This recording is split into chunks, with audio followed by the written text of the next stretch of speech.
The blood tasted like copper pennies as it dripped from Zelda Grayson's split lip onto the dusty floorboards of the saloon storage room, and she wondered if this was how her life would end, beaten to death at 22 years old in Canon City, Colorado, simply because she had refused to marry a man she despised. The year was 1881, and women had precious few choices in this rough mountain town. But Zelda had always been stubborn, a trait her late mother had warned would someday be her undoing. Marcus Thornton, the mine owner's son, stood over her with his fist still clenched, his face twisted with rage and humiliation. He was 35, wealthy, and accustomed to getting whatever he wanted, and what he wanted was Zelda as his wife. For 3 months, he had pursued her with increasing aggression, and tonight, when she had been closing up the saloon where she worked serving meals, he had cornered her. "You think you are too good for me," Marcus spat, grabbing her by her dark hair and yanking her head back. "You are just a saloon girl, nothing more. Your father is dead, you have no family, no protection. You should be grateful I even want you." Zelda's hazel eyes flashed with defiance despite the pain radiating through her skull. "I would rather die alone than spend a single day as your wife," she said through gritted teeth, her voice steady even as her body trembled.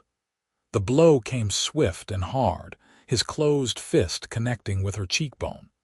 She heard something crack, felt the explosion of agony, and then she was falling. Her shoulder hit the corner of a wooden crate and fresh pain bloomed down her arm. She tried to curl into herself, to protect her vital organs as he kicked her in the ribs once, twice, 3 times. "You will regret this," Marcus hissed, leaning down close to her face. His breath reeked of whiskey. "You will come crawling to me, begging to be my wife, and I will remind you of this moment. I will remind you every day of our marriage what happens when you defy me." He kicked her one more time, this blow catching her in the stomach and driving all the air from her lungs. Through the roaring in her ears, she heard his footsteps retreating, heard the door slam. She lay there on the cold floor, struggling to breathe, each inhalation like knives in her chest. She knew she needed to get up to get help, but her body would not obey her commands. Time became strange and fluid. She might have lain there for minutes or hours, she could not tell. The pain was overwhelming, all-consuming. She thought about her father, who had died 2 years ago in a mining accident, leaving her alone in this harsh world. She thought about her mother, who had passed when Zelda was just 15 from pneumonia. She had no siblings, no aunts or uncles, no one to turn to in this moment. The sound of boots on the floorboards made her flinch, fear shooting through her broken body. Had Marcus come back to finish what he started? She tried to move to crawl away, but her body refused. "Jesus Christ," a man's voice said, deep and rough with shock. "Madam, madam, can you hear me?" Zelda managed to force her eyes open, though one was already swelling shut. Through her blurred vision, she saw a man crouching beside her. He wore dusty chaps and a worn leather vest over a blue cotton shirt. His face was shadowed by the brim of his hat, but she could see concern etched in the lines of his features. "Do not touch me," she whispered, the words barely audible. Every instinct screamed at her to protect herself from another attack. "I am not going to hurt you," the man said gently. He slowly removed his hat, setting it aside, and she could see him more clearly now. He had sun-weathered skin, dark brown hair that fell to his collar, and piercing blue eyes that looked at her with genuine worry. He appeared to be in his mid-20s, with the lean, muscular build of a man who worked hard for his living. "My name is Pierce Fitzgerald. I am a ranch hand at the Double Bar Ranch outside of town. I came in to pick up supplies that were being stored here. Who did this to you?" Zelda tried to speak, but a coughing fit seized her, and she tasted more blood. Pierce's expression darkened as he took in the extent of her injuries. He reached out slowly, telegraphing his movements so as not to startle her, and gently touched her wrist to check her pulse. "Your ribs are likely broken," he said, his voice tight with controlled anger. "Your face needs tending. I need to get you to the doctor. I am going to lift you now. It is going to hurt, and I am sorry for that, but we need to get you help." "No," Zelda managed to gasp out. "No doctor, cannot afford it." Pierce's jaw clenched. "I will pay for it. You cannot stay like this. You could die." "Do not know you," Zelda whispered, even as darkness crept in at the edges of her vision. "You do not need to know me," Pierce said firmly. "You just need to let me help you." Before she could protest further, he was sliding his arms beneath her, one under her shoulders and one under her knees. He lifted her with surprising gentleness, and despite his care, the movement sent fresh waves of agony through her body. She could not stop the whimper that escaped her lips. I know," Pierce murmured, his voice soothing. "I've got you. You are safe now. I promise you, you are safe." Zelda's consciousness flickered as he carried her out of the storage room and through the now empty saloon. She was vaguely aware of the night air hitting her face, of Pierce's steady gait as he walked down the street. She heard him talking to someone, explaining the situation, and then they were in a building that smelled of carbolic acid and tobacco. "Set her on the examining table," an older man's voice commanded. "This must be Dr. Harrison, the town physician." Pierce laid her down with the same careful gentleness he had used to lift her. Zelda forced her good eye open and found him standing beside the table, his hand hovering near hers as though he wanted to offer comfort, but was unsure if his touch would be welcome. "Doctor." Harrison began his examination, his experienced hands probing her injuries. Each touch made her gasp, but she bit down on her split lip to keep from crying out. She had already shown enough weakness tonight. 3 broken ribs, Dr. Harrison announced. Fractured cheekbone. Severe contusions and lacerations. "Young lady, you are lucky to be alive." "Who did this?" Zelda remained silent. Marcus's family essentially owned this town. If she accused him, there would be consequences she could not afford. Pierce seemed to sense her reluctance and stepped closer. "She is afraid," he said quietly. "Whoever did this has power in Canon City." Dr. Harrison sighed. "That narrows it down to about 3 people. I will not press the issue. Let me bind those ribs and clean up her face." The next hour was an exercise in endurance. The doctor cleaned her wounds with alcohol that burned like hellfire, stitched the worst of the cuts, and wrapped her torso tightly to support her broken ribs. Through it all, Pierce remained at her side, his presence oddly comforting. When she gripped the edge of the table so hard her knuckles turned white, he gently placed his hand over hers.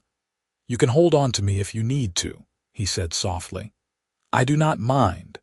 Zelda found herself taking him up on the offer, her fingers curling around his calloused hand. His grip was strong and steady, anchoring her through the worst of the pain. When Dr. Harrison finally finished, he gave Pierce a stern look. "She needs rest, lots of it. Those ribs will take weeks to heal. She should not be working, should not be lifting anything, should not be doing much of anything except lying still and recovering." "I have to work," Zelda said, her voice hoarse. "I have rent to pay, food to buy. I cannot afford to rest." Pierce's hand tightened slightly on hers. "Where do you live?" "A boarding house 2 streets over," Zelda admitted. "But I cannot pay for this month if I do not work. Mrs. Henderson will put me out." Pierce was quiet for a moment, his blue eyes thoughtful. Then he looked at Dr. Harrison. "How much do I owe you?" $15, the doctor replied. Pierce pulled out his money without hesitation and counted out the bills. Then he turned back to Zelda. "I have an idea, but you are probably not going to like it." "What kind of idea?" Zelda asked warily. "The ranch where I work, the double bar, is run by a widow named Mrs. Catherine McAllister. She is a good woman, fair and kind. Her husband died 3 years ago, and she has been running the place ever since with the help of her ranch hands. She is always complaining that the bunkhouse is a mess, and that we are all hopeless at cooking anything that does not come from a can. If you were willing, I think I could convince her to hire you as a housekeeper and cook. It would not be strenuous work, not like the saloon, and there is a small cabin on the property that you could live in. It would give you a place to recover and a way to earn your keep. Zelda stared at him, trying to process the offer through the fog of pain and exhaustion. Why would you do this for me? You do not even know me. Pierce's expression was serious, his blue eyes holding her steadily. Because no woman deserves what happened to you tonight. Because I can see that you are scared and hurt and alone, and I know what that feels like. Because it is the right thing to do. I could be a terrible person, Zelda pointed out. I could be a thief or a liar. A small smile tugged at the corner of Pierce's mouth. Are you? No, Zelda admitted, but you have no way of knowing that. I am pretty good at reading people, Pierce said. And my gut tells me you are exactly what you appear to be, a strong woman who has been dealt a bad hand and is doing her best to survive. So what do you say? Will you come out to the double bar? Zelda wanted to refuse. She had learned the hard way not to trust easily, not to accept help that might come with strings attached. But as she lay on that examining table, her body screaming in pain, she realized she had no other options. If she went back to the boarding house, Marcus would find her. If she tried to keep working at the saloon, she would collapse within a day. This stranger's offer might be her only chance. All right, she said quietly. I will come. Pierce's face lit up with relief. Good, that is good. Let me go settle your account at the boarding house and collect your things. Dr. Harrison, can she stay here while I am gone? Of course, the doctor said, but be quick about it. She needs to be somewhere she can rest properly. Pierce squeezed Zelda's hand gently before releasing it. I will be back soon, I promise. After he left, Dr. Harrison helped Zelda sit up slowly and gave her a small bottle of laudanum for the pain. That young man is one of the good ones, he said quietly. You are lucky he found you. I know, Zelda whispered, and she was surprised to find that she meant it. Pierce returned within the hour carrying a worn carpet bag that contained all of Zelda's worldly possessions. He had also brought a wagon around, which he had apparently borrowed from somewhere. With Dr. Harrison's help, they got Zelda into the back of the wagon, where Pierce had arranged blankets and hay to make the ride as comfortable as possible. It is about an hour's drive to the ranch, Pierce explained as he climbed onto the driver's seat. Try to rest. Zelda lay back in the wagon bed, staring up at the star-filled Colorado sky as they rolled out of Canon City. The movement jostled her injuries, but the laudanum was beginning to take effect, dulling the sharp edges of the pain.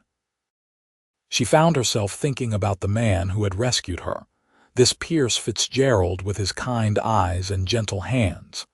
She knew nothing about him except that he worked on a ranch and was willing to help a stranger in need. In her experience, people did not do things out of pure kindness. There was always a price to pay, always an expectation. But as the wagon rattled along the rutted road, carrying her away from Canon City and Marcus Thornton and the life she had known, Zelda found herself hoping that maybe, just maybe, Pierce Fitzgerald was different. The Double Bar Ranch appeared in the pre-dawn light as they crested a hill. It was a sprawling property with a large main house, several outbuildings, corrals, and pastures that stretched to the foothills of the Rockies.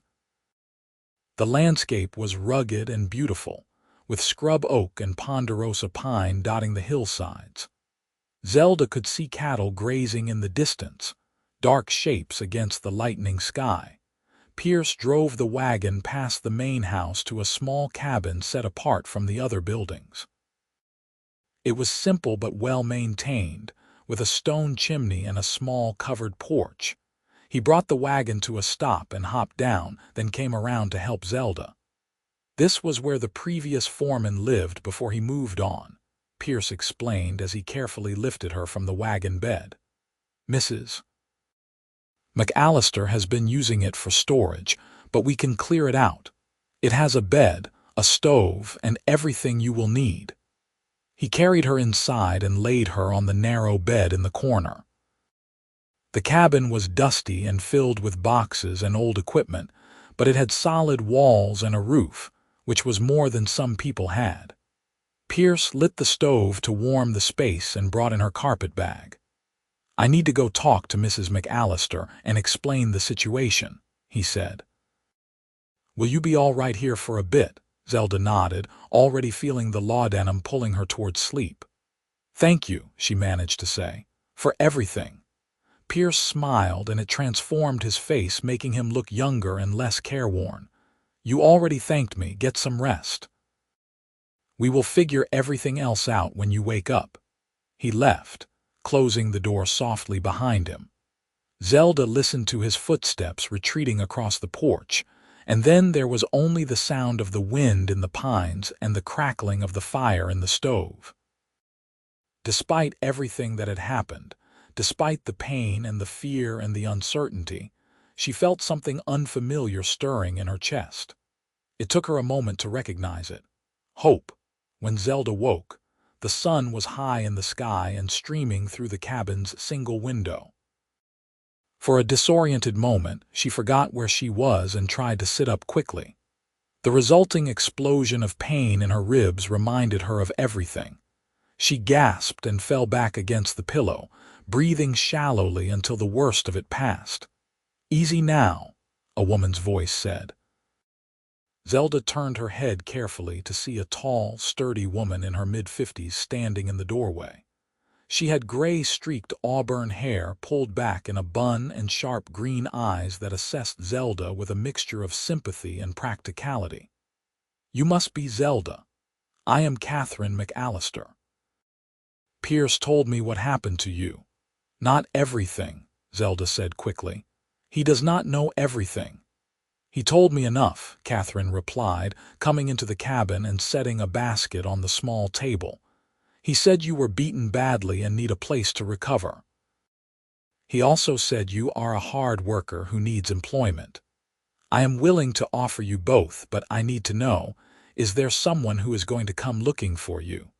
Someone who might bring trouble to my ranch?" Zelda considered lying, but something about Catherine McAllister's direct gaze made her opt for honesty. "Maybe. The man who did this, he comes from a powerful family in Canon City. I do not think he will come out here, but I cannot be certain." Catherine's expression hardened. "If he does, he will find himself facing 3 armed ranch hands and me. I do not tolerate men who beat women. My late husband's only fault was that he sometimes drank too much, but he never once raised his hand to me. A man who would do what was done to you is not a man at all. You are safe here, Zelda. I give you my word." The fierce protectiveness in Catherine's voice made Zelda's throat tighten with unexpected emotion. She had been alone for so long, fighting to survive day by day, that she had forgotten what it felt like to have someone stand up for her. "Thank you," Zelda said softly. "I will work hard for you, I promise." "I am sure you will," Catherine said, "but not for a few weeks at least. Those ribs need to heal. For now, your only job is to rest and get stronger. I brought you some food, stew, and fresh bread. There is a basin with water if you want to wash up, and I cleared out most of the junk that was in here. Pierce will bring you more blankets and supplies later." "Pierce," Zelda said, the name feeling strange on her tongue. "He works for you. Best ranch hand I have," Catherine said with a nod. "He showed up here about 6 months ago looking for work. He is good with horses, good with cattle, and he does not complain about the long hours or hard labor. He keeps to himself mostly, but he is reliable and honest. Those are rare qualities in a drifter." "Is that what he is? A drifter?" Catherine shrugged. "Most ranch hands are. They work for a season or two and then move on. But Pierce seems different somehow. He has not talked about leaving. I get the sense he is looking for a place to belong." After Catherine left, Zelda ate the stew slowly, her jaw aching with each bite. She washed her face carefully, avoiding her injuries, and examined herself in the small mirror that hung on the wall. She looked terrible. Her left eye was swollen nearly shut and ringed with purple and yellow bruising. Her cheekbone was grotesquely swollen, and her lip was split and crusted with dried blood. The stitches Dr. Harrison had put in her eyebrow stood out starkly against her pale skin. She thought about what Catherine had said, about Pierce being reliable and honest, about him looking for a place to belong. Zelda understood that feeling all too well. She had been searching for that same thing since her father died, a place where she could put down roots and build a life. Maybe the double bar could be that place. Over the next several days, Zelda remained in the cabin, following doctor's orders to rest. Pierce checked on her regularly, bringing her meals that Catherine had prepared and making sure she had everything she needed. He was unfailingly polite and respectful, always knocking before entering and never staying longer than necessary. But there was something in the way he looked at her, a warmth and concern that went beyond mere obligation, that made Zelda's heart beat a little faster. On the fourth day, she was sitting on the porch in the afternoon sun when Pierce rode up on a beautiful bay mare. He dismounted with the easy grace of a man who had spent most of his life on horseback, and tied the horse to the porch rail. "You are looking better," he said, climbing the steps to join her. "Some of the swelling has gone down." "I am feeling better," Zelda admitted. "Still sore, but better. I wanted to thank you again for what you did. You saved my life." Pierce shook his head. "I just happened to be in the right place at the right time." "No," Zelda said firmly. "You chose to help me. You could have walked away, could have decided it was not your problem, but you did not." "Why?" Pierce was quiet for a moment, his blue eyes distant. He removed his hat and turned it in his hands, a gesture Zelda was beginning to recognize as a sign that he was thinking carefully about his words. "I grew up in Texas," he said finally. "My mother was married to a man who was a lot like the one who hurt you, I suspect. He was mean when he drank, and he drank most days. My mother tried to hide it, tried to pretend everything was fine, but I saw the bruises. I saw how she flinched when he raised his voice. When I was 14, I was big enough to fight back. I did, and he threw me out. I have been on my own ever since." "What happened to your mother?" Zelda asked gently. "I do not know," Pierce admitted, and there was a world of pain in those 4 words. "I went back 2 years later to get her, to take her away from him, but they were gone. The neighbors said they had moved, but no one knew where. I have been looking for her ever since, working ranch to ranch, asking questions, hoping to find some trace of her. So far, nothing." Zelda reached out and placed her hand over his. "I am sorry." Pierce looked down at their joined hands, then back up at her face. "When I saw you lying there on that floor, beaten and bleeding, I saw my mother. I saw every woman who has ever been at the mercy of a man who thinks his fists can solve his problems. I could not walk away. I will never walk away from that." "You are a good man, Pierce Fitzgerald," Zelda said quietly. "I try to be," Pierce replied. He gave her hand a gentle squeeze before releasing it and standing up.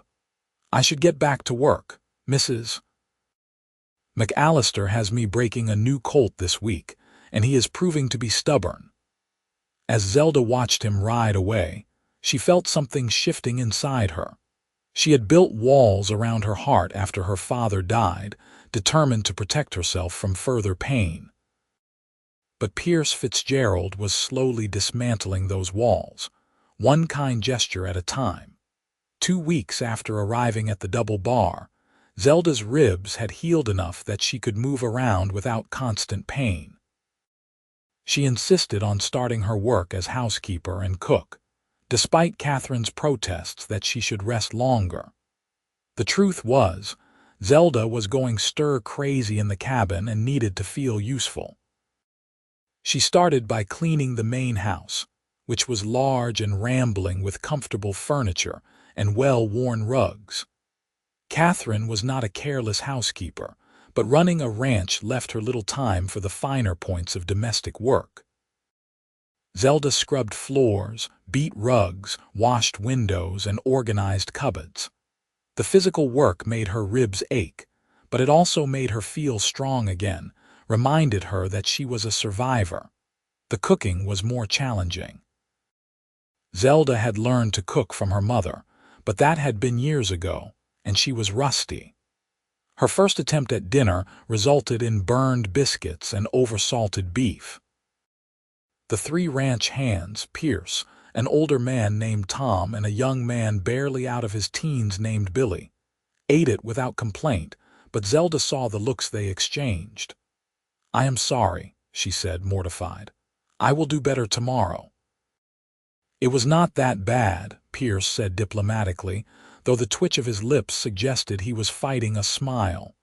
"It was terrible," Zelda corrected, "but I will improve, I promise." And she did. Each day, her cooking got better as she remembered her mother's lessons and learned to work with the cast iron stove in the ranch house kitchen. Within a week, she was producing meals that had the ranch hands enthusiastically cleaning their plates and asking for seconds. As she worked, Zelda found herself settling into the rhythm of ranch life. She woke before dawn to make breakfast for everyone, spent her mornings cleaning and doing laundry, her afternoons preparing dinner, and her evenings mending clothes or baking bread for the next day. It was hard work, but it was honest work, and she took pride in it. She also found herself watching for Pierce. He worked long hours, often leaving before sunrise and not returning until after sunset. But when he did come in for meals, he always sought her out, asking about her day, telling her stories about the horses or cattle, making her laugh with his dry humor. There was an easiness between them that Zelda had never experienced with anyone else, a sense that they understood each other in some fundamental way. One evening in early May, about a month after Zelda had arrived at the ranch, Pierce found her sitting on the porch of her cabin, enjoying the cool evening air. The sun was setting behind the mountains, painting the sky in shades of pink and gold. He was carrying something wrapped in cloth. "I brought you something," he said, climbing the steps to join her. He handed her the bundle, looking suddenly shy. Zelda unwrapped it carefully and found a book inside. It was well worn but in good condition, with a leather cover and gilt-edged pages. The title read Pride and Prejudice by Jane Austen. "I noticed you do not have many books," Pierce said, "and I thought, with your evenings free, you might like something to read. This belonged to my mother. It was the only thing of hers I had with me when my stepfather threw me out. I have read it so many times I nearly have it memorized." Zelda ran her fingers over the cover, touched beyond words by the gift. She knew how precious this book must be to him, one of his only connections to his mother. "Pierce, I cannot take this. It is too important to you." "That is why I want you to have it," Pierce said quietly. "You are important to me too." The words hung in the air between them, weighted with meaning. Zelda looked up at him, her heart pounding. In the golden light of the setting sun, Pierce's face was open and honest, his blue eyes holding hers with an intensity that made her breath catch. "Pierce," she whispered, not sure what she wanted to say. He reached out slowly, giving her time to pull away if she wanted to, and gently tucked a strand of dark hair behind her ear. His fingers lingered against her cheek, careful to avoid the fading bruises. "I know it has not been very long," he said, his voice rough. "And I know you have been through something terrible, but I need you to know that I care about you, Zelda. More than I probably should. You do not have to feel the same way. I just needed to tell you." Zelda's throat was tight with emotion. She had been so afraid to feel anything for anyone, terrified of being hurt again. But sitting there with Pierce's hand gentle against her face and his mother's precious book in her lap, she realized she was already halfway in love with him. "I care about you too," she admitted softly. "You scare me a little if I am honest. Not because I think you would hurt me, but because I am afraid of how much I want to trust you." Pierce's thumb brushed across her cheekbone, a feather-light touch. "You can trust me. I swear to you, Zelda, I will never hurt you. I will never be like the man who did this to you." "I know," Zelda said, and she meant it. She had seen Pierce's kindness, his gentleness, his unwavering respect for her boundaries. "I am just learning how to trust again." "Then we will take it slow," Pierce said. He smiled, that warm smile that made her heart skip. "I am not going anywhere." True to his word, Pierce did not push. Over the following weeks, their relationship deepened slowly, built on a foundation of friendship and mutual respect. They spent their evenings together, sitting on Zelda's porch and talking about everything and nothing. Pierce told her about his years of drifting, the places he had seen, the people he had met. Zelda told him about her childhood, about her parents and the life they had built before illness and accidents had taken them away. They talked about their dreams, too. Pierce wanted to have his own ranch someday, a place where he could raise horses and maybe, if he was lucky, a family. Zelda wanted security and safety, a home where she could put down roots and never have to worry about being thrown out or hurt again. They both wanted something they had been denied for too long, a place to belong. As spring turned to summer, the ranch work intensified. There were cattle to brand, fences to mend, hay to cut and store for winter. Pierce worked from sunup to sundown, and Zelda worried about him pushing himself too hard. She started packing extra food in his saddlebags and making sure there was always hot coffee waiting when he came in at night. Catherine noticed the growing attachment between her housekeeper and her best ranch hand, and she approved. "You are good for each other," she told Zelda one afternoon as they worked in the kitchen together, preserving strawberries from the garden. "Pierce has been different since you arrived. He smiles more, seems more settled, and you have bloomed here like a flower that finally got enough water and sunlight." "I do feel different," Zelda admitted. "Happier, safer, like maybe I can actually have a future instead of just surviving day to day." "That is how it should be," Catherine said firmly. "You deserve happiness, Zelda, you both do." But happiness, Zelda had learned, could be fragile. In late June, 3 months after she had arrived at the double bar, trouble came looking for her. She was hanging laundry on the line behind her cabin when she heard horses approaching. She looked up to see 3 riders coming up the road from Canon City. Her stomach dropped when she recognized the man in the lead. Marcus Thornton sat astride a black stallion, his face hard and determined. With him were 2 men she recognized as his employees, rough types who worked as enforcers for his father's mining operation. Zelda's first instinct was to run, but she forced herself to stand her ground.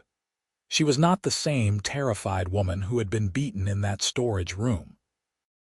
She had healed, had grown stronger, and she was not alone anymore.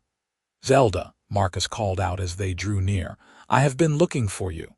"You are not welcome here," Zelda said, keeping her voice steady. "Leave." Marcus dismounted, ignoring her words. "You disappeared without a trace." "I was worried something might have happened to you." The lie was so blatant it would have been laughable if the situation were not so serious. "You know exactly what happened to me. You did it." "I lost my temper," Marcus said, moving closer. His two companions remained mounted but watchful. "I have regretted it every day since. I came to apologize and to renew my offer of marriage. You must understand, Zelda, my feelings for you made me behave irrationally." "Your feelings?" Zelda could not keep the anger from her voice. "You do not have feelings for me. You want to possess me, to control me. I told you then, and I am telling you now, I will never marry you." Marcus's expression darkened. "You are being foolish. What do you have here? A job as a housekeeper. You could be the wife of one of the richest men in Colorado. You could have a fine house, servants, everything a woman could want." "I want to be free," Zelda said. "I want to make my own choices. I want to be with someone who respects me. You can offer none of those things." "Is there someone else?" Marcus demanded, his voice rising. "Is that what this is about? Have you been whoring yourself to some ranch hand? That is enough." Pierce's voice cut through the air like a whip. Zelda turned to see him striding toward them from the barn, his hand resting on the revolver at his hip. Tom and Billy were behind him, both armed as well. "You need to leave, now." Marcus turned to face Pierce, sizing him up. "This does not concern you, Cowboy. This is between me and my future wife." "She is not your future wife," Pierce said flatly. "She is not your anything. And if you do not get on your horse and ride out of here in the next 30 seconds, we are going to have a problem." One of Marcus's men moved his hand toward his gun, but Pierce was faster. His revolver was out and aimed before the man could clear leather. "I would not do that if I were you." Marcus's face flushed with rage and humiliation. "You are making a mistake, Zelda. My family has influence in this territory. I can make your life very difficult."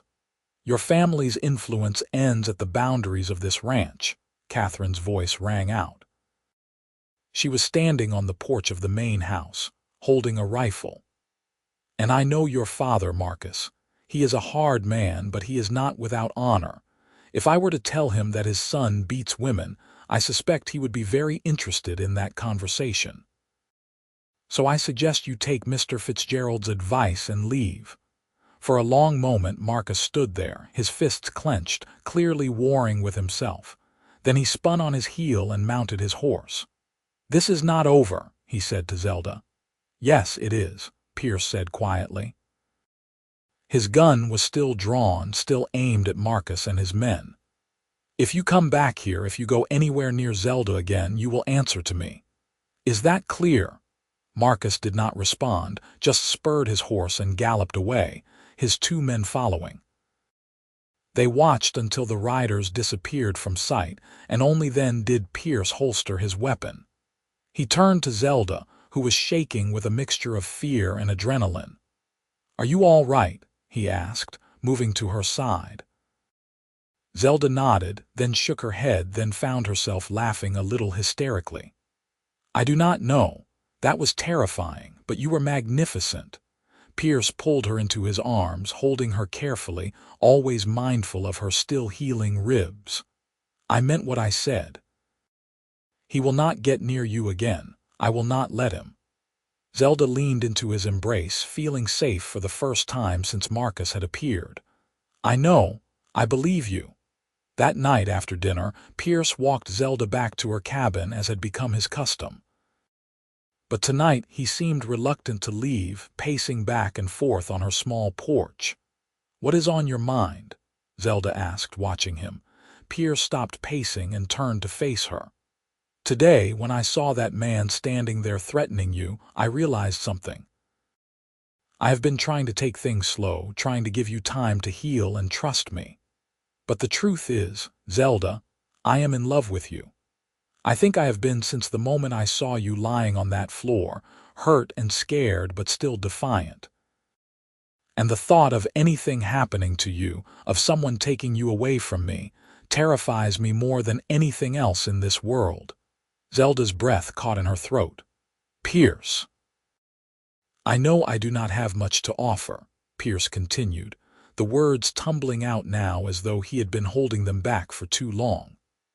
I am just a ranch hand with no money and no prospects, but I work hard and I am honest, and I love you with everything I have. If you would have me, Zelda, I would spend every day of my life trying to make you happy. I would keep you safe.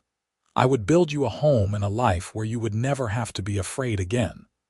Tears were streaming down Zelda's face, but they were not tears of sadness.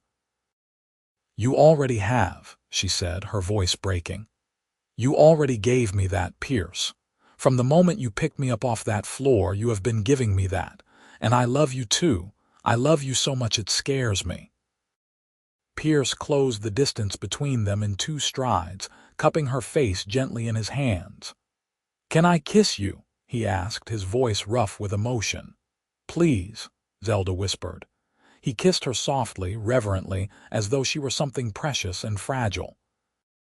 His lips were warm and gentle against hers, and Zelda felt something inside her that had been broken begin to mend. She wrapped her arms around his neck, deepening the kiss, pouring all her love and trust and hope into it.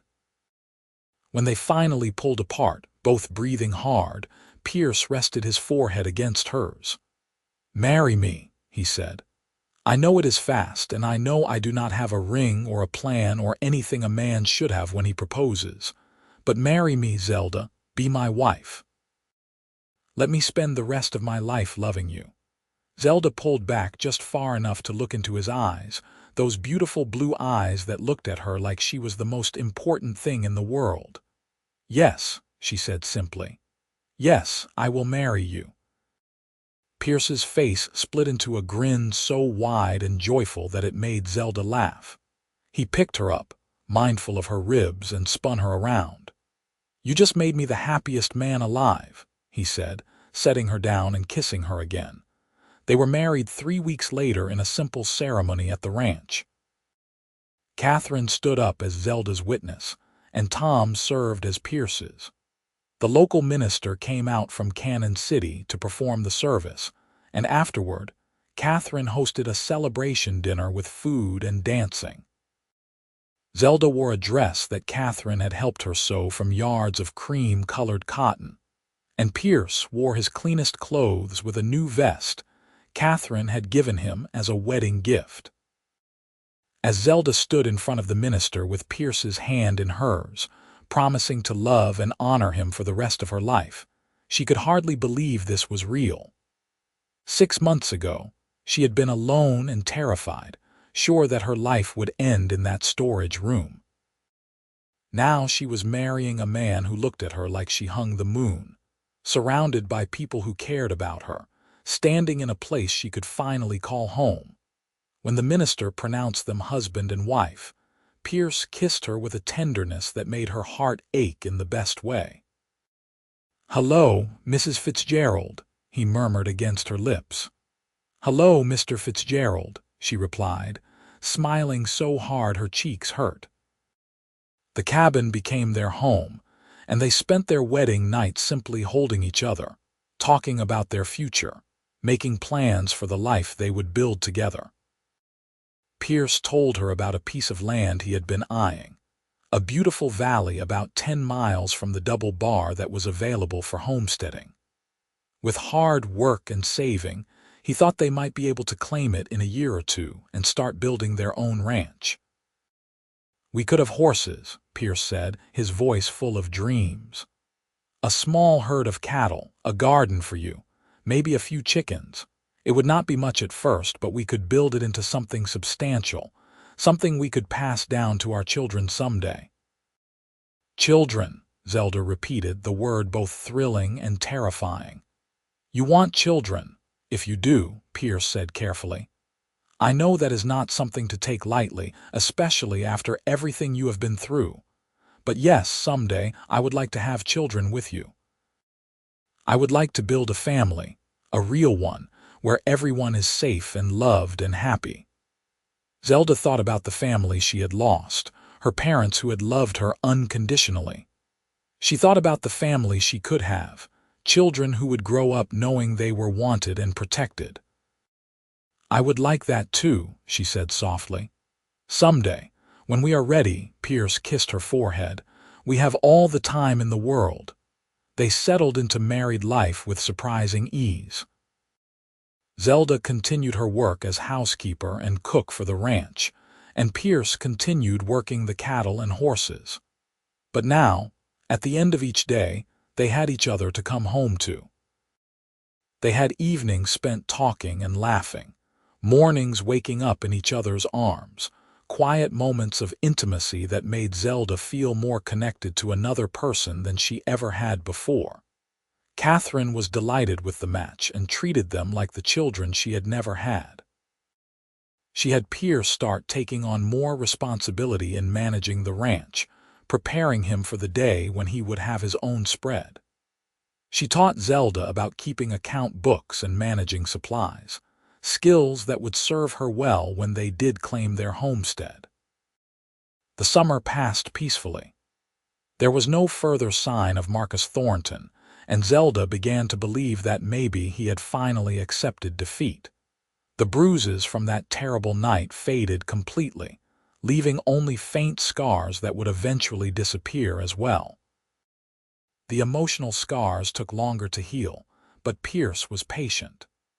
On the rare occasions when Zelda woke from nightmares, reliving the beating, he was there to hold her and remind her that she was safe.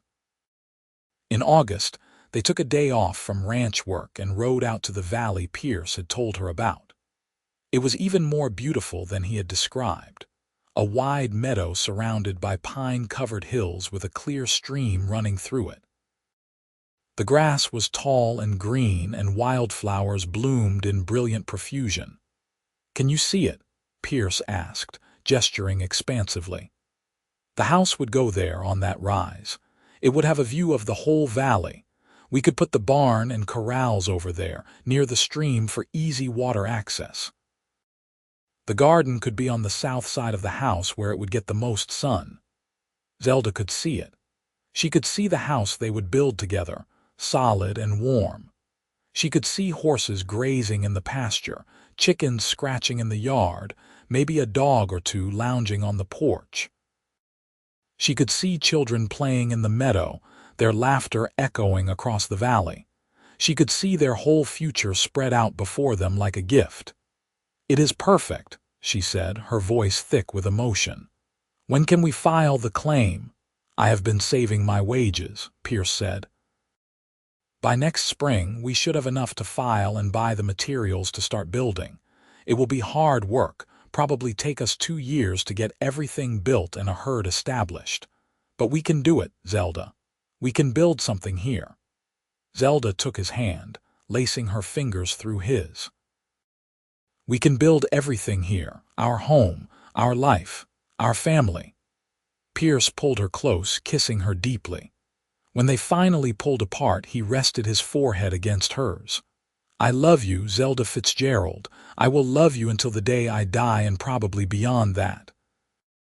"I love you too," Zelda whispered. "You saved me, Pierce. You saved my life, but more than that, you gave me a reason to live. You gave me hope. You gave me forever."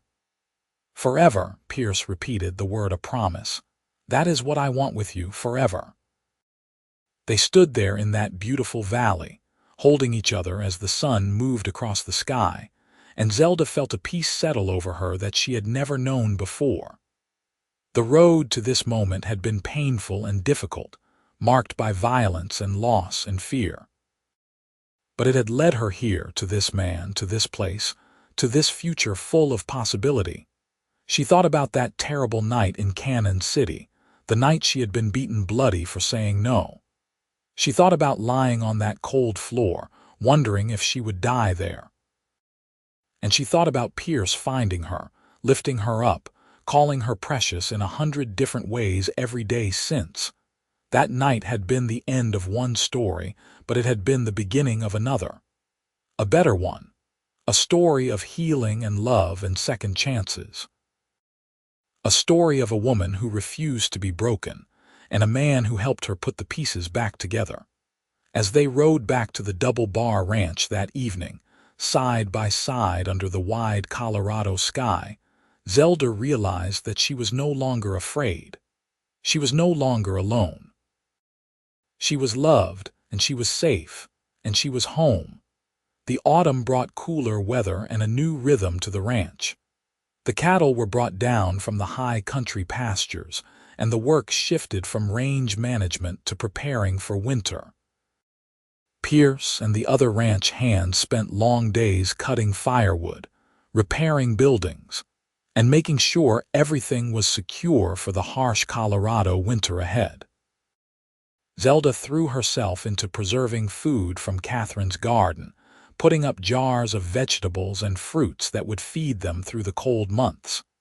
She made jams and pickles, dried herbs and cured meat. The pantry in the main house filled with the results of her labor, rows and rows of jars gleaming in the autumn light. One evening in late September, as Zelda and Pierce lay in bed in their cabin, she placed his hand on her stomach. "I have something to tell you," she said, her voice nervous and excited at once. Pierce propped himself up on one elbow, looking at her with concern. "What is it? Are you all right?" "I am more than all right," Zelda said, smiling through sudden tears. "Pierce, I am pregnant. We are going to have a baby." For a moment, Pierce simply stared at her as though he could not quite process the words. Then his face transformed with joy so profound it took Zelda's breath away. "A baby," he whispered. "We are having a baby." "Yes," Zelda confirmed, laughing as he gathered her into his arms with careful enthusiasm. In the spring, probably April, Pierce kissed her, then kissed her stomach, then kissed her again. "I cannot believe it, a baby, our baby." Then his expression shifted to concern. "Are you feeling well? Does Dr. Harrison know? What does he say?" "I went to see him yesterday when I went into town for supplies," Zelda assured him. "He says I am healthy and everything looks normal. He will check on me regularly. Pierce, everything is going to be fine." Pierce cupped her face in his hands, his blue eyes serious. "I am going to take care of you, both of you, I swear it. You and this baby are going to want for nothing." "I know," Zelda said softly. "I am not worried. We are going to be wonderful parents." The news galvanized Pierce into action. He became even more determined to file their homestead claim and start building their house. He worked longer hours, saved every penny, and spent his evenings drawing plans for the house they would build. Zelda watched him with a mixture of love and amusement, touched by how seriously he took his impending fatherhood. Catherine was overjoyed by the news and immediately began knitting tiny blankets and clothing. "The ranch is going to feel more alive with a baby here," she said one afternoon as she and Zelda sat together working on sewing projects. "It has been too quiet for too long." As winter set in, bringing snow and frigid temperatures, Zelda's pregnancy became more apparent. She continued working, though Pierce and Catherine both tried to get her to slow down. She felt good, energetic and healthy, and she saw no reason to spend her days idle. Christmas came, and the ranch celebrated with a feast that Zelda and Catherine prepared together. There were gifts exchanged, modest but heartfelt. Pierce gave Zelda a rocking chair he had made himself, carefully crafted from oak with smooth runners and a comfortable seat.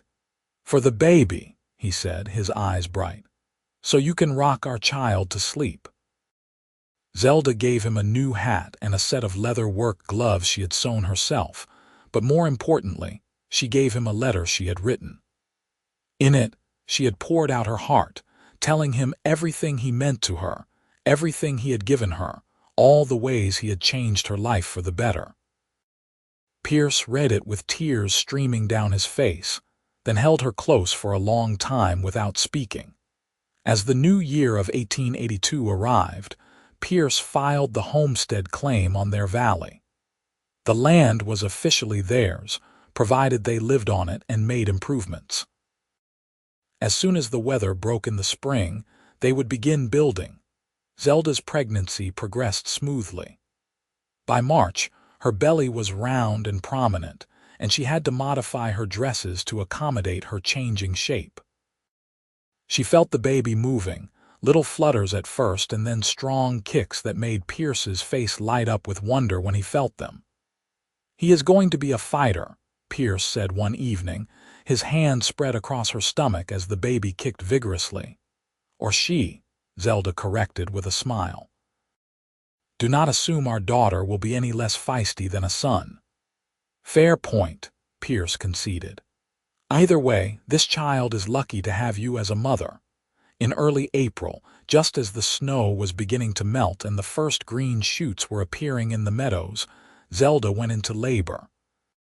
Catherine sent Billy racing into Canon City to fetch Dr. Harrison while she and Pierce helped Zelda into the bedroom of the cabin. The labor was long and difficult, lasting through the night and into the next day. Pierce stayed with her the entire time, holding her hand, wiping her forehead with cool cloths, murmuring words of encouragement. "You can do this," he kept saying. "You are the strongest person I know. You can do this." And she did. As the afternoon sun streamed through the cabin window, Zelda gave birth to a daughter, a perfect, squalling baby girl with dark hair and her father's blue eyes. Dr. Harrison placed the baby in Zelda's arms, and she looked down at the tiny face, overwhelmed by a love so fierce and immediate it took her breath away. Pierce sat on the edge of the bed, his arm around Zelda, staring at his daughter with wonder. "She is perfect," he whispered. "Absolutely perfect." "What should we name her?" Zelda asked, looking up at her husband. Pierce thought for a moment, then said, "What about Faith? Because you had faith that we could build a life together. Because I had faith that I would find you. Because she is the proof that all that faith was worth it." "Faith," Zelda repeated, testing the name. "Faith Fitzgerald, I love it." Catherine and the ranch hands came to meet the baby, bringing small gifts and congratulations. Tom, the gruff old cowboy, got misty-eyed when he held little Faith. "She is going to wrap us all around her tiny finger," he predicted. And everyone laughed because they knew it was true. As the spring weeks passed, Zelda recovered from childbirth and adjusted to motherhood. It was harder than she had expected, the sleepless nights and constant demands of an infant, but it was also more rewarding. Every smile, every coo, every tiny milestone felt like a miracle. Pierce was a devoted father, helping with nighttime feedings and diaper changes without complaint. He would sit in the rocking chair he had made, cradling Faith against his chest, singing softly to her. Watching him with their daughter made Zelda fall in love with him all over again. By late May, with Faith nearly 2 months old and the weather finally warm and stable, Pierce began working on their house. He worked at their homestead during the day, building the frame and laying the foundation, then came back to the double bar at night to be with his family. It was exhausting work, but he was driven by a vision of their future. On weekends, Zelda would pack up Faith and they would ride out to the valley to see the progress. Week by week, the house took shape. It was not large, just 4 rooms with a loft that could be divided into bedrooms as their family grew, but it was solid and well built. Pierce took pride in every nail he drove, every board he fitted into place. By late summer, the house was finished enough to be livable. They moved their belongings from the cabin at the double bar to their new home. And for the first time, Zelda and Pierce stood in their own house on their own land with their daughter in their arms. "We did it," Zelda said, looking around at the simple furnishings and rough wooden walls that represented everything they had worked for. "We actually did it." Pierce kissed the top of her head, then kissed Faith's downy hair. "We did, and this is just the beginning. We are going to build something amazing here, Zelda. I promise you that." True to his word, Pierce threw himself into building their ranch. He started with 6 horses, a mixed herd of mares and a good stallion he had purchased with his savings. He built a barn and corrals, fenced off pastures, and slowly began acquiring cattle. The work was backbreaking from before sunrise to after sunset, but Pierce never complained. Zelda worked just as hard, managing their home, caring for Faith, planting a large garden and helping with the ranch work when she could.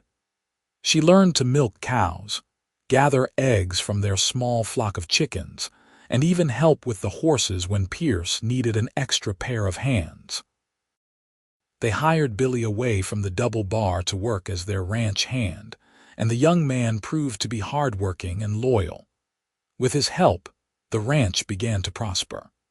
They sold their first colt that autumn for a good price, and their small cattle herd grew. Life settled into a rhythm of hard work and simple pleasures.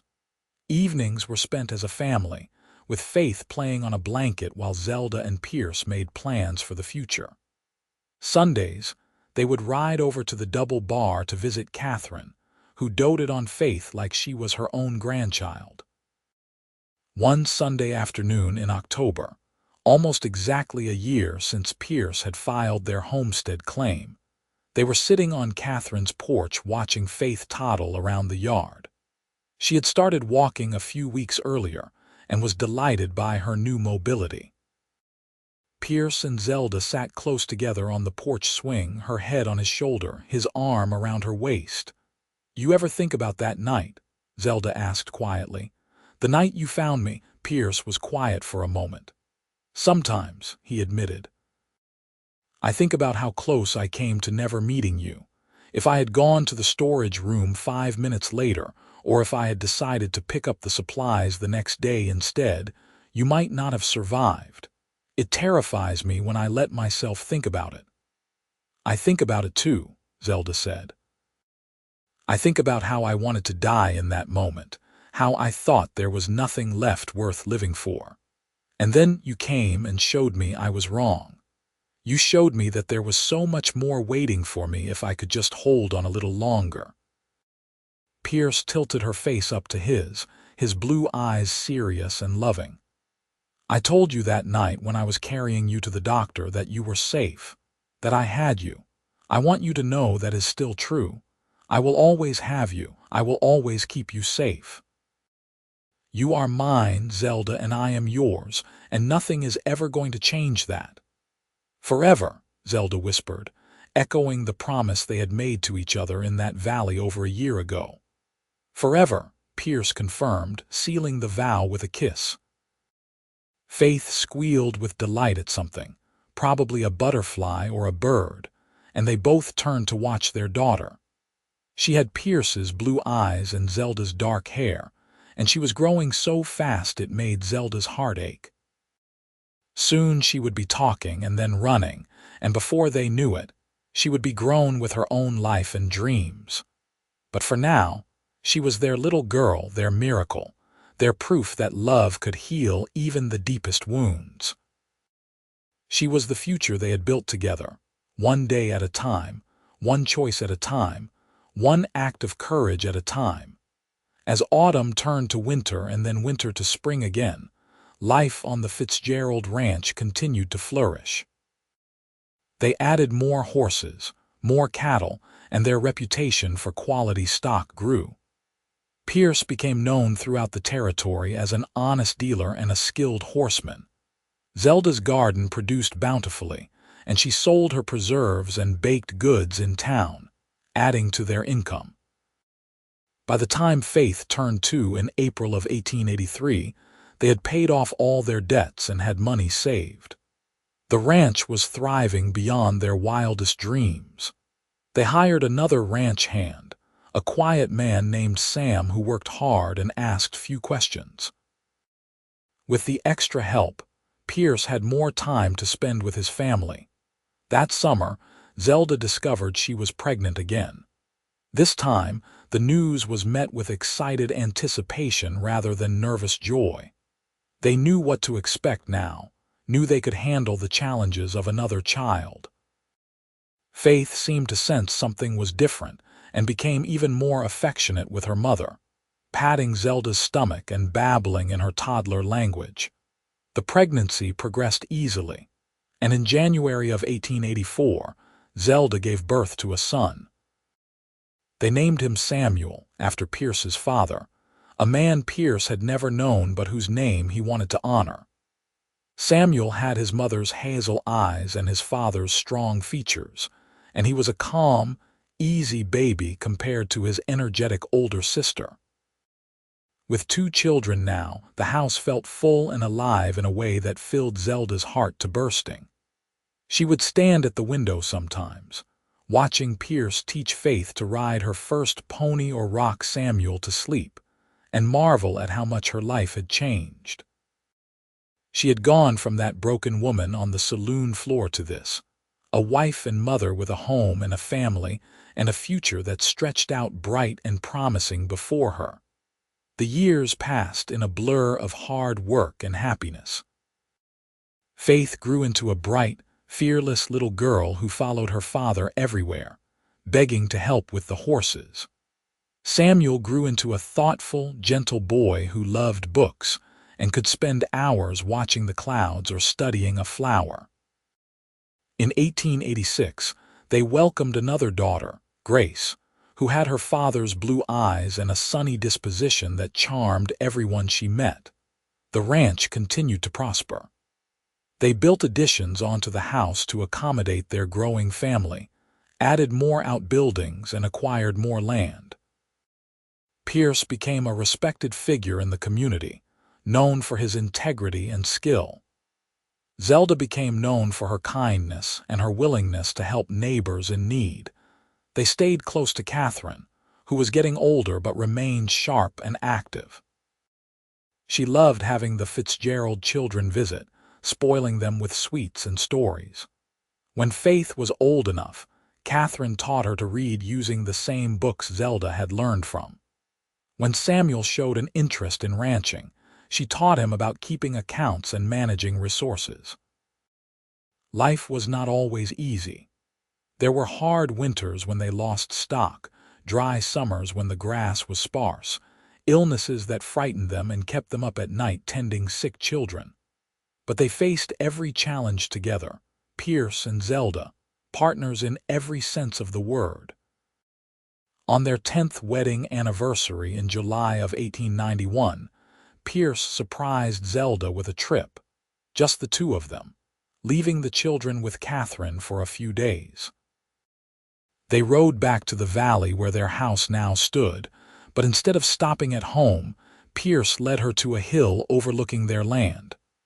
"I wanted to bring you here," he said, helping her down from her horse, "so we could look at everything we have built together." From this vantage point, they could see it all. The house, larger now with the additions, smoke curling from the chimney. The barn and outbuildings, well maintained and sturdy. The corrals filled with horses, some of them offspring of the original 6 Pierce had started with. The cattle grazing in the distance, their herd now numbering in the hundreds. The garden Zelda tended, lush and productive. The whole ranch spread out before them like a patchwork quilt of their dreams made real. "You remember what I told you that first night in the cabin?" Pierce asked, standing behind Zelda and wrapping his arms around her waist. "When you asked me why I helped you, you said it was the right thing to do," Zelda recalled, leaning back against him. "I did say that," Pierce agreed, "and it was true, but it was also more than that. I think some part of me recognized you, recognized that you were the person I had been searching for my whole life. My forever." Zelda turned in his arms to face him. At 32, Pierce was as handsome as ever, though his face bore the lines of hard work and responsibility. His blue eyes still looked at her with the same love and devotion they had held when he first told her he cared for her. "You called me that once before," Zelda said softly. "You're forever. I do not think I ever told you what that meant to me, hearing those words. I had been so alone for so long, so convinced that I would never have anyone who truly belonged to me or I to them. And then you said that, and I knew I was home." "You are my home too," Pierce said, kissing her forehead, her cheeks, her lips. You and our children. This ranch, this life we have built. Everything I am, everything I have, it is all because of you, because you trusted me, because you loved me back. I will always love you, Zelda promised, for the rest of my life and beyond. You saved me, Pierce Fitzgerald. You lifted me up when I was at my lowest, and you have been lifting me higher ever since. We lifted each other, Pierce corrected gently. You saved me too, Zelda. You gave me a reason to stop drifting. You gave me a place to belong. You gave me a family. You gave me everything I had ever dreamed of, and more than I thought I deserved. They stood there on that hill as the sun set, painting the Colorado sky in shades of gold and pink and purple, holding each other and looking at the life they had created. It had started in violence and pain, in the darkest moment of Zelda's life. But from that darkness had come this light, this beautiful, messy, perfect life. Zelda thought about the woman she had been that terrible night in Canon City, beaten and bleeding and alone. She thought about how she had wanted to give up, how she had thought there was nothing left worth fighting for. If she could go back and tell that woman what waited for her, what miracles would unfold if she could just hold on a little longer, she knew she would never believe it. The happiness she had now, the love and security and family, it would have seemed like an impossible dream. But it was real. All of it was real. The man holding her, the children waiting for them at home, the ranch they had built with their own hands, the future still unfolding before them. It was all real, and it was all hers.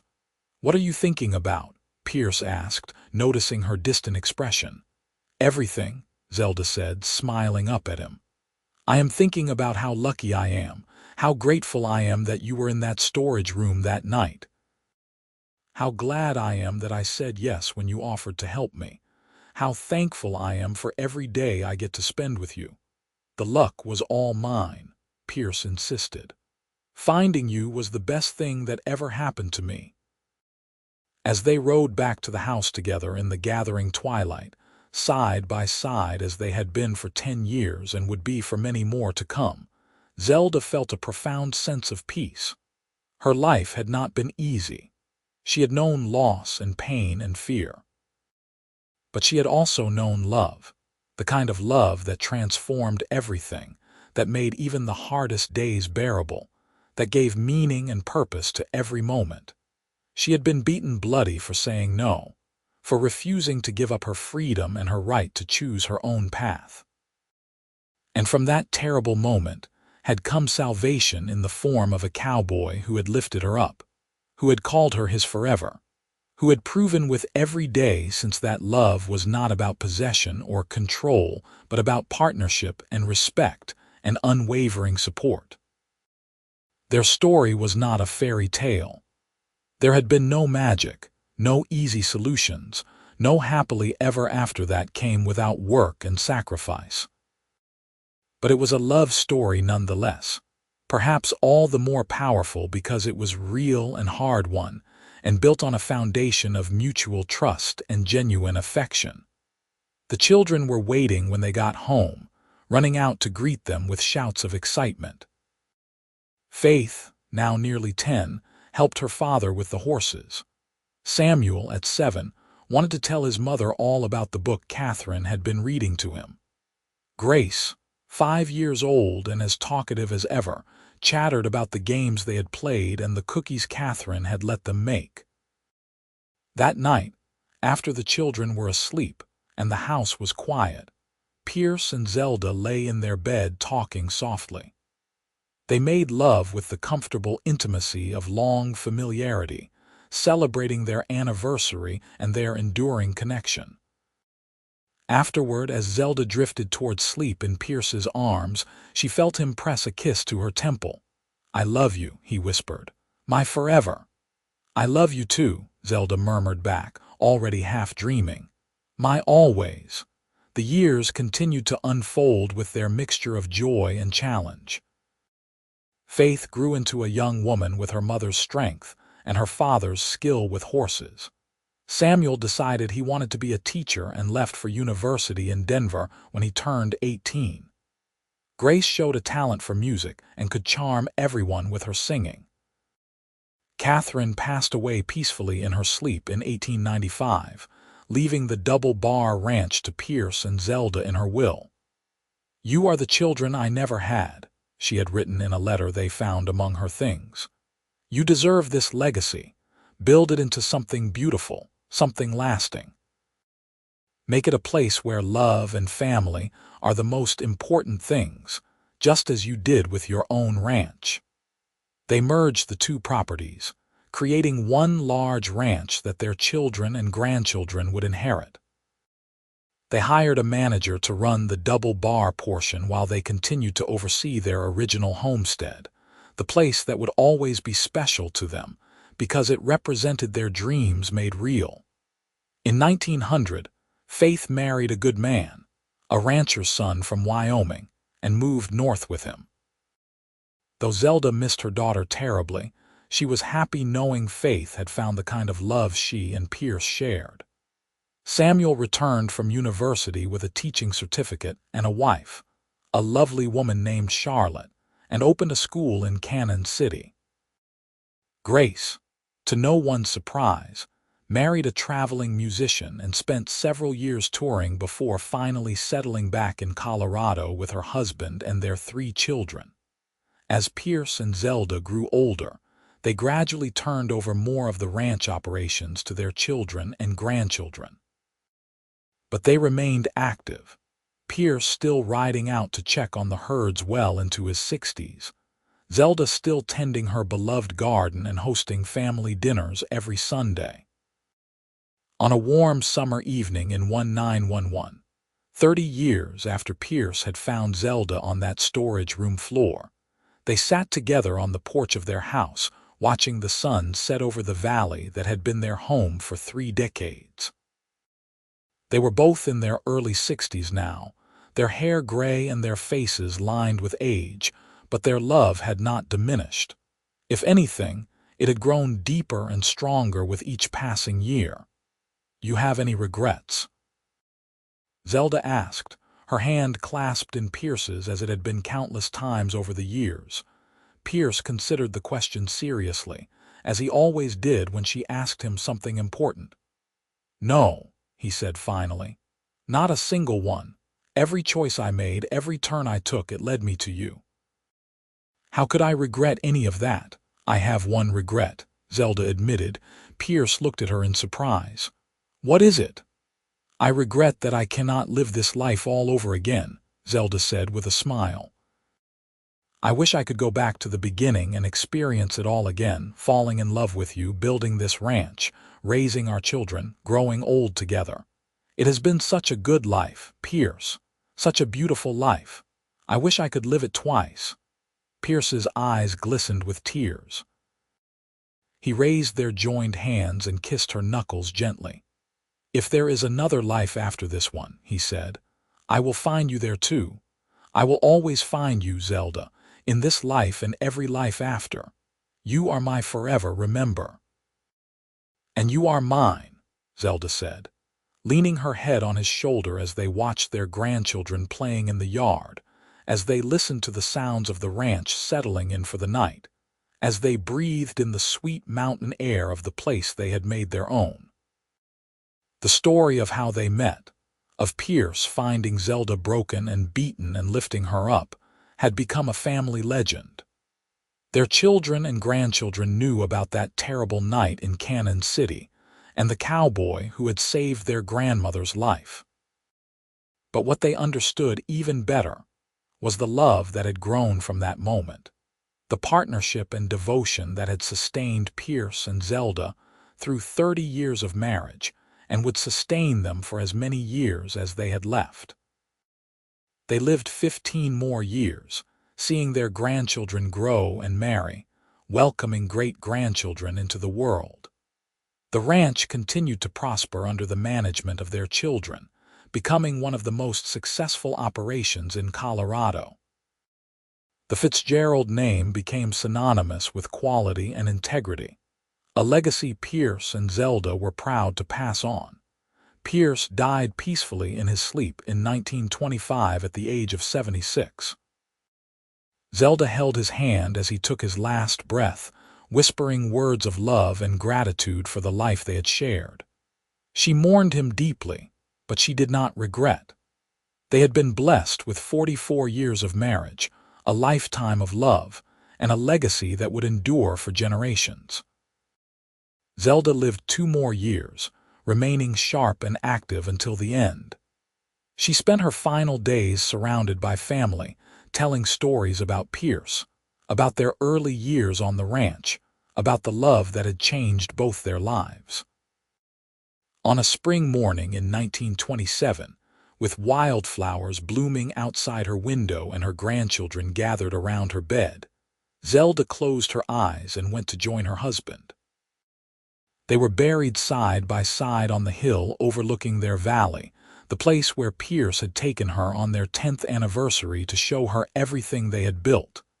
Their headstone was simple but meaningful: Pierce and Zelda Fitzgerald, forever.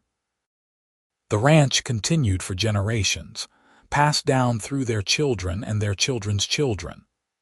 The story of Pierce and Zelda became the foundation story of the family, told and retold, a reminder of where they had come from and what really mattered. It was a story about courage and redemption, about the power of love to heal even the deepest wounds, about 2 people who had found each other in the darkest moment, and had built a light together that would shine long after they were gone. In the end, it was not the size of the ranch they built, or the money they made, or the success they achieved that defined their legacy. It was the love they shared, the family they created, the lives they touched. It was the proof that even from the worst circumstances, from violence and pain and despair, something beautiful could grow. It was the testament to the truth that sometimes, when we are at our lowest, salvation comes in the form of a stranger who becomes the most important person in our world. Pierce had found Zelda beaten and broken, had lifted her up and called her his forever. But in doing so, he had saved himself too, had found the home and family he had been searching for his entire life. They had saved each other, really, had built a life together that neither could have imagined when Pierce carried Zelda out of that storage room on that terrible night in 1881. Their story ended, as all stories must, but their love endured. It endured in the ranch they built, in the children they raised, in the example they set. It endured in the memories of those who knew them and in the stories passed down through generations. It endured as a reminder that love, real love, the kind that lifts up and supports and endures, is the most powerful force in the world. And somewhere, perhaps in whatever lies beyond this life, Pierce and Zelda found each other again, just as he had promised. Forever, after all, is a very long time, and their love was the kind that could last just that long. The kind of love that begins with one person lifting up another, with one person calling another there forever, with 2 broken souls finding wholeness together. That kind of love never truly ends. It simply transforms, continuing on in ways seen and unseen, a force of nature as constant as the mountains and as enduring as the stars. Their legacy lived on in the valley they had claimed, in the house they built with their own hands, in the family they created through love and commitment and unwavering devotion to each other. Every sunset over those mountains, every wildflower blooming in those meadows, every child born into that family carried a piece of their story, a reminder of what can be built when 2 people find each other and choose, day after day, to build a life together. The story of Pierce and Zelda Fitzgerald was not just their story. It was a story for anyone who has ever been broken, anyone who has ever needed saving, anyone who has ever doubted that they could have a happy ending. It was proof that redemption is possible, that love can heal, that from the darkest night can come the brightest dawn. It was a testament to the enduring power of one person choosing to help another, of one act of kindness rippling out across decades, across generations, across time itself.